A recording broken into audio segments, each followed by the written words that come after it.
मुंबईमधील वरळी परिसरात काल काढण्यात आलेल्या मोर्चामुळे निर्माण झालेली तीव्र वाहतूक कोंडीनं नागरिकांमध्ये संतापाची लाट उसळली। या मोर्चाचं नेतृत्व राज्याचे मंत्री गिरीश महाजन यांनी केलं होतं आणि या आंदोलनामुळे सर्वसामान्य नागरिकांना मोठा त्रास सहन करावा लागला असून एका महिलेने थेट रस्त्यावर उतरून आंदोलन करते आणि पोलिसांना जाब विचारल्याची घटना सोशल मीडियावरती मोठ्या प्रमाणात व्हायरल झाली।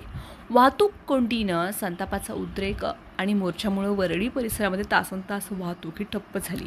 आधीच कोस्टर रोडच्या कामामुळे वाहतुकीवरती ताण असलेल्या या भागात परिस्थिती अधिकच बिकट झाली। या पार्श्वभूमीवर एका महिलेनं संताप व्यक्त करत पोलीस अधिकाऱ्यांना मोर्चेकऱ्यांना थेट प्रश्न विचारले। तिच्या या आक्रमक भूमिकेचं व्हिडिओ सोशल मीडियावरती मोठ्या प्रमाणामध्ये शेअर होत आहेत। अनेकांनी तिच्या धाडसाचं कौतुकही केले। परवानगी प्रक्रियेवरती संशय या मोर्चेसंदर्भामध्ये सर्वात मोठा प्रश्न हा उपस्थित होत आहे, तो म्हणजे परवानगी प्रक्रियेबाबत सामान्यतः आंदोलन आणि मोर्चासाठी मुंबई प्रशासनाकडे काही दिवस आधी अर्ज करावा लागतो। अनेक वेळा उशिरा अर्ज केल्याचं कारण देत परवानगी नाकारली जाते। एप्रिलनंतर अल्पावधीमध्येच 21 एप्रिल रोजी मोर्चा काढण्यात आला आणि त्यामुळे केवळ 2 ते 3 दिवसामध्ये परवानगी कशी देण्यात आली यावर प्रश्न उपस्थित होत आहे। नियम सर्वांसाठी सारखे असतात का की काहींसाठी वेगळे निकष लागू होतात असा सवाल नागरिकांकडून केला जात आहे। वाहतूक व्यवस्थापनाबाबत प्रश्न आणि मोर्चांमुळे निर्माण होणाऱ्या कोंडीमुळे या पर्यायी मार्गाची स्पष्ट माहिती नागरिकांना देण्यात आली होती का याबाबतही संभ्रम आहे। साधारणपणे अशा मोठ्या मोर्चांपूर्वी वाहतूक बदलांबाबत सूचना प्रसिद्ध केले जातात, मात्र या प्रकरणामध्ये अशा सूचनांचा अभाव असल्याची तक्रार स्थानिक नागरिकांमधून होत आहे। राजकीय हेतूंची चर्चा या मोर्चामागे राजकीय हेतू असल्याची चर्चा रंगली।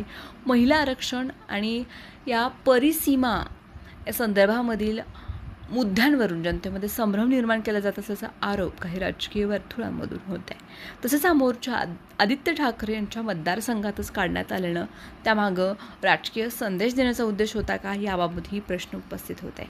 कायद्याची अंमलबजावणी आणि दुहेरी निकष या घटनेनंतर आणखीन एक मुद्दा चर्चेत आला आहे।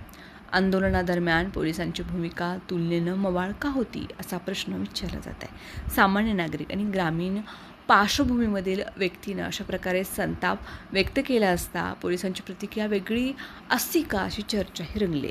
माध्यमांची भूमिका संशयाच्या भोवऱ्यात आहे। या संपूर्ण प्रकरणावरती प्रमुख वृत्तवाहिनी आणि दैनिकांनी अपेक्षित तीव्रतेनं प्रश्न उपस्थित न केल्यानं माध्यमांच्या भूमिकेवरतीही प्रश्नचिन्ह उपस्थित आहे। संवेदनशील मुद्द्यांवरती सखोल प्रश्न विचारण्याऐवजी काही माध्यमांनी या घटनेकडे दुर्लक्ष केल्याची टीका होत आहे। नागरिकांचा रोष वाढला।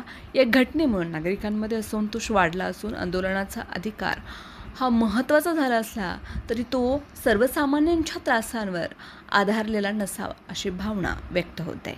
प्रशासनानं भविष्यात अशा घटनांबाबत अधिक पारदर्शक आणि जबाबदार भूमिका घ्यावी अशी मागणीही होते।